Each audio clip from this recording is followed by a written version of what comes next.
ఆంధ్రప్రదేశ్ రాజధాని అమరావతిలో 25 బ్యాంకులు ప్రభుత్వ రంగ సంస్థలు ప్రధాన కార్యాలయ నిర్మాణానికి కేంద్ర ఆర్థిక శాఖ మంత్రి నిర్మలా సీతారామన్ శంకుస్థాపన చేశారు. ఈ కార్యక్రమానికి ముఖ్యమంత్రి చంద్రబాబు, ఉప ముఖ్యమంత్రి పవన్ కళ్యాణ్, మంత్రులు లోకేష్, నారాయణ హాజరయ్యారు. గత పాలకుల విధ్వంసంతో ఆగిపోయిన అమరావతి రాజధాని పనుల్ని ప్రధాని మోడీ పునఃప్రారంభించారని సీఎం చంద్రబాబు తెలిపారు. రాజధాని నిర్మాణానికి 34,000 ఎకరాలను త్యాగం చేసిన రైతులకు ధన్యవాదాలు తెలిపారు.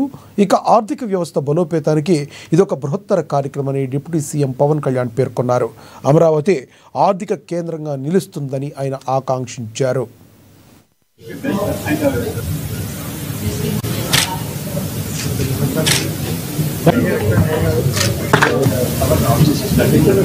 రిఫార్మ్స్ వచ్చిన తర్వాత మొట్టమొదటిసారిగా $15 బిలియన్ వచ్చిన ఏకైక ప్రాజెక్టు గూగుల్ విశాఖపట్నంలో data centre and artificial intelligence. అది వచ్చినప్పుడు వాళ్ళు కొన్ని అనుమానాలు ఇవన్నీ అడిగితే వాళ్ళ అనుమానాలన్నీ నివృత్తి చేసి ఆ ప్రాజెక్టు విశాఖపట్నానికి వచ్చిందంటే అది పూర్తిగా మీ సహకారం, ప్రధానమంత్రి ఆశీస్సులు. దీనికి మనస్ఫూర్తిగా మీకు ధన్యవాదాలు, కృతజ్ఞతలు తెలియజేస్తున్నారని చెప్పి కూడా నేను మీకు తెలియజేస్తున్నాను. ఇది కాకుండా ఆల్వేస్, ఎందుకంటే మీరు చేసే ఈ అభివృద్ధిలో ఈ రాష్ట్రం కూడా భాగస్వాములు కావాలి.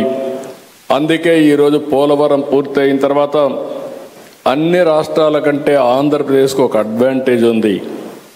గోదావరి, కృష్ణ దేశవ్యాప్తంగా ఇవాళ ట్రైన్, మనం మోదీ గారు గవర్నమెంట్ వచ్చినాక బనానా ట్రైన్ వెళ్తుంది ఒక డిస్ట్రిక్ట్ ఆఫ్ మహారాష్ట్ర నుంచి ఢిల్లీ, ముంబైకి. కోకోనట్ ట్రైన్ వెళ్తుంది తమిళనాడు నుంచి ఢిల్లీ, ముంబైకి. ప్రత్యేక రైతుల కోసం ఒక ట్రైన్ డెడికేట్ చేసి అది వారానికి 2 సారి, వారానికి 3 సారి ఆ పంటని తీసుకెళ్ళి ఢిల్లీలో, ముంబైలో చేపిస్తుంది. అట్లాగా కాయకూరలకి ఇక్కడ ఒక హబ్ లాగా చేసి అండ్ ఫ్రూట్స్ అట్లాంటి ఒక ప్లాన్ తోటి తీసుకొచ్చే ఆ ఐడియా చీఫ్ మినిస్టర్ది. We can support with infrastructure. అది వెంటనే తీసుకెళ్ళి ఎక్కడ మార్కెట్ ఉందో అక్కడ తీసుకెళ్ళి అమ్మడానికి చేస్తే రైతులకి వెంటనే దాని ఫలితం కనపడుతుంది.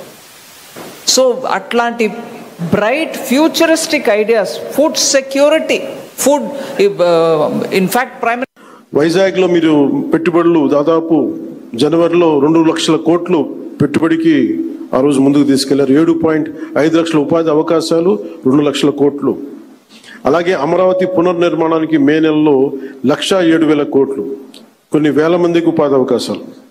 Kurnool super GST super saving సభలో ఆ రోజున కొప్పర్తి అండ్ ఓర్వకల్ కారిడార్ల ద్వారా 13,429 కోట్లు ప్రాజెక్టులు.